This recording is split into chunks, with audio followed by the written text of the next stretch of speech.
seperti apa kita mengantisipasi, melawan. Makanya judul podcast kali ini, melawan opini sesat dari partai pengkhianat rakyat. Menurutmu seperti apa? Ya, kalau menurut saya jelas itu Bang. Karena kita kan harus menyampaikan sikap bahwa kita serikat buruh, Ya. bukan partai buruh. Ya. Serikat buruh itu memperjuangkan hak-hak kesejahteraan dan keadilan bagi buruh tentunya ya. Ya. Kalau opini sesat dari siapapun itu terkait pemerintah atau partai apapun, kita nggak perlu ikutin. Kita berjuang dengan gaya dan cara kita sendiri. Ya. Tentunya ya kita yang tergabung dalam aliansi aksi juta buruh, kita harus bersikap tegas. Ya. Pada saat ini kita kan jelas, walaupun Undang-Undang nomor 6 tahun 2023 sudah disahkan, kita tetap lakukan.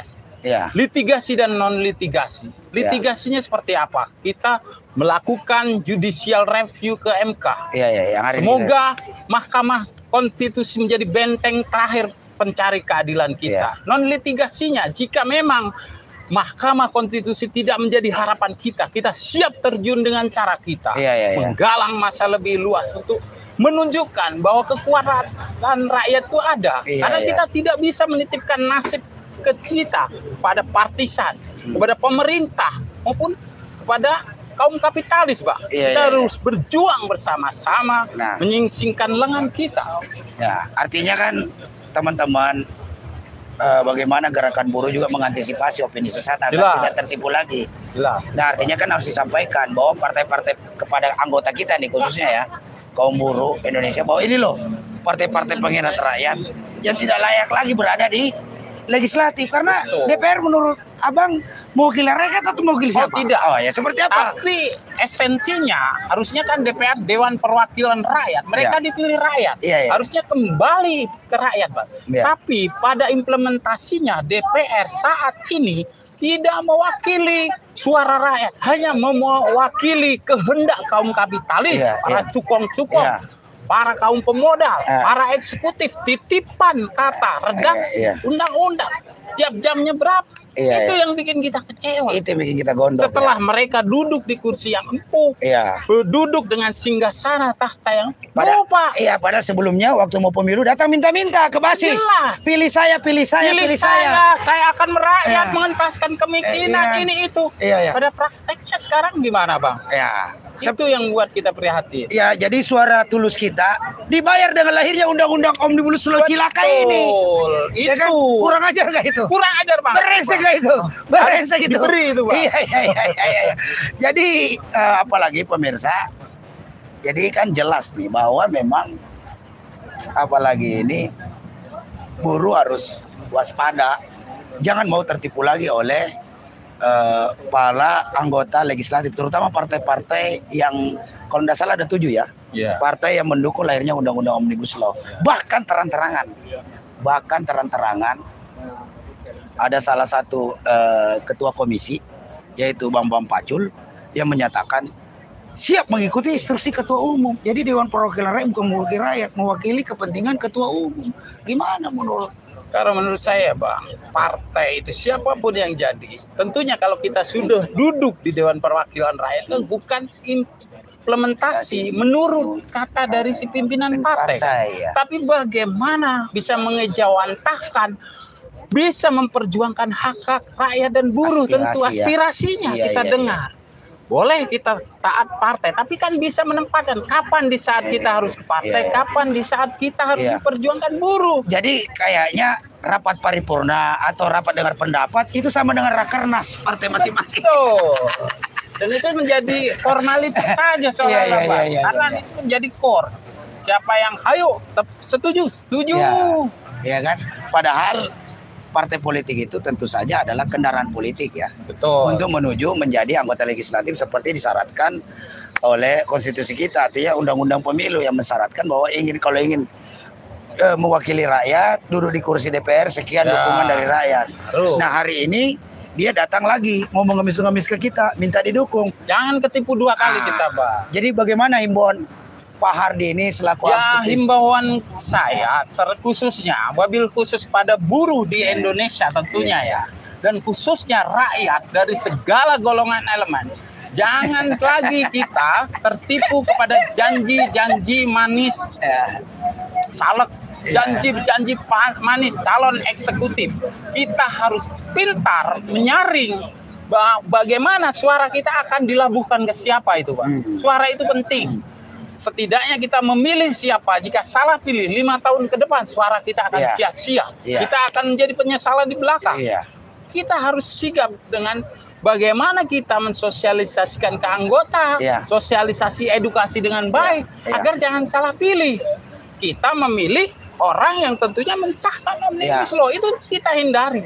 Jangan sampai terjebak 2 kali. Jadi kita memang kemarin sudah mengimbau juga bahwa jangan pernah memilih lagi partai politik yang siapapun itu yang mendukung lahirnya disahkannya tidak memperjuangkan buruh undang-undang Omnibus Law. Karena undang-undang Omnibus Law adalah pengkhianatan terbesar dan mengeluarkan kebijakan lainnya yang tidak pro terhadap buruh. Baik. Harus kita tolak itu, Pak. Ya kan?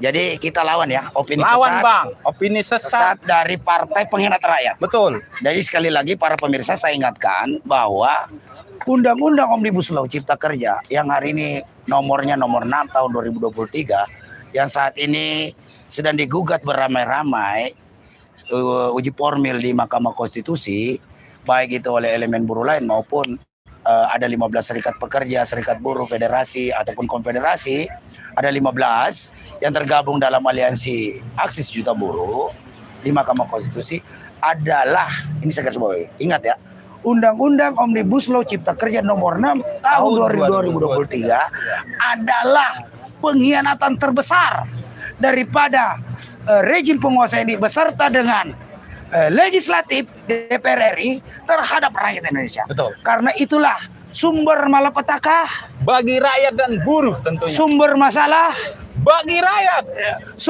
Segala sumber persoalan yang ada di negeri ini. Negeri ini terutama kesulitan bagi pada kaum buruh, di mana di situ undang-undang itu secara turunan parah sekali, bahkan yang terakhir adalah sampai ada Permenaker yang memangkas upah buruh sampai 25%. Aduh. Permenaker nomor 5 itu tahun 2023. Iya. Makanya kita itu kan harus benar-benar serius ini, Bang, menolak itu. Kalau bisa kan cabut. Ini imbasnya akan sampai ke anak cucu kita. Jika ini kita diam tanpa perjuangan dan perlawanan melawan kebijakan oligarki yang enggak pro ke rakyat, tentu efek imbasnya anak cucu kita nanti 10-2 tahun. Apakah kita meninggalkan warisan yang jelek, Bang, tanpa ada perlawanan sedikit pun? Betul. Itu tentunya yang menjadi pemahaman. Jadi Omnibus Law berkembang dengan makin maraknya sistem kerja kontrak, outsourcing, upah murah, potong upah dari semua yang ada di dalam turunan daripada undang-undang Omnibus Law ini. Itu hanya dampak kecil yang dirasakan oleh ketenaga kerjaan. Belum lagi petani yang kehilangan lahan tanah. Nah, yang dirampok oleh kapitalis itu kan. Belum lagi perizinan yang dimudahkan oleh orang asing tanpa perlu verifikasi. Betul. Apakah itu? Belum lagi mahasiswa biaya kuliah menjadi tinggi. Betul. Ya kan? Belum lagi nelayan yang tidak bisa melaut karena solarnya diumpetin, dicuri. Laporannya kemiskinan menurun. Tapi prakteknya banyak orang pengangguran dan putus sekolah. Jadi hasil survei yang kita lakukan kecil-kecilan nih di seluruh basis ya, terutama yang tergabung di ASB, memang sudah buruh di tingkat basis itu udah ngerti dan paham. Mereka sangat benci sekali dengan Omnibus Law dan sangat membenci partai-partai politik, ya kan? Yang ke-7 partai politik itu yang kemarin menyetujui pengesahan Perpu menjadi undang-undang. Ini benar-benar prihatin kita. Semoga kita tetap selalu solid dalam perjuangan ini, Pak. Sebagai closing statement, Bang Herdi, apa buat kaum buruh Indonesia? Silakan. Closing statement saya hari ini, perjuangan itu jangan pernah merasa puas dan merasa sudah cukup. Perjuangan itu harus kita gerakkan, kumandangkan, selalu kita lakukan untuk mengedukasi, mengagitasi massa buruh yang secara luas sehingga mereka sadar dan bisa berlawan dengan kebijakan yang tidak pro kepada rakyat dan buruhnya. Gitu ya. Hidup buruh. Hidup buruh. Hidup buruh yang melawan. Hidup rakyat Indonesia. Iya kan? Yang hidup buruh, hidup rakyat Indonesia melawan. Yang tidak melawan temannya oligarki. Thank you, Bang. Oke, pemirsa Logika Rakyat, Lem TV Channel, LBH DPP Channel, GSBI Media Center, dimanapun berada, baik dalam dan luar negeri. Itulah tadi bincang-bincang kita sedikit dengan kawan kita ini, Bung Hardi. Bung Hardi. Nama lengkapnya siapa, Bung Hardi? Suhardi, Bung. Suhardi. Nah itu kan, Hardi Suhardi. Jadi nama lengkapnya Suhardi, Ketua Umum DPC GSBI Kabupaten Tangerang. Jadi menghimbau kepada kaum buruh Indonesia, jangan percayai lagi partai-partai politik pengkhianat rakyat. Karena dengan disahkannya, disetujuinya Perpu menjadi Undang-Undang Omnibus Law Cipta Kerja nomor 6 tahun 2023 yang hari ini kita gugat uji formil di Mahkamah Konstitusi. Karena kenapa? Undang-Undang Omnibus Law inilah biang kerok daripada ketertindasan kaum buruh hari ini. Biang kerok daripada lestarinya sistem kerja kontrak, outsourcing, pemagangan, upah murah, potong upah, terutama yang di padat karya, ya kan? Upah padat karya yang sudah naiknya juga sangat tipis sekali. Kemarin kenaikan itu selama 3 tahun baru naik sekali. Itu juga nilainya nggak seberapa. Paling naik 5-7%. Diskonnya nggak kira-kira. Potongannya nggak kira-kira. Barangnya ya kan 25%. Ya. Hampir 4 kali lipat daripada kenaikan upah itu. Saya berengsek nggak itu? Inilah kebijakan paling berengsek dari rejim hari ini, yang katanya ingin mensejahterakan, yang ingin katanya menghapus kemiskinan. Gimana kemiskinan mau dihapus? Undang-undang Omnibus Law aja yang menciptakan kemiskinan itu. Mestinya kalau serius ingin menghapus kemiskinan, menciptakan keadilan sosial bagi seluruh Indonesia, maka cabut Undang-undang Omnibus Law Cipta Kerja nomor 6 tahun 2023 itu baru langkah nyata, langkah konkret, bukan sekedar umbar-umbar janji. Sekarang rakyat sudah bosan dijanji-janji, ingin implementasi. Jadi hari ini kami serukan kepada seluruh kaum buruh Indonesia, ingat 7 partai pengkhianat rakyat yang sudah menjolimi kaum buruh dan rakyat Indonesia, yang sudah mengkhianati rakyat Indonesia. Saatnya pemilu 2024 dia harus merasakan, ya kan, punishment politik dari rakyat Indonesia. Mereka jangan harapkan lagi mendapatkan suara dari kaum buruh Indonesia. Mereka itu haram kita pilih karena dia sudah mengkhianati kita. Oke, demikian podcast kita kali ini.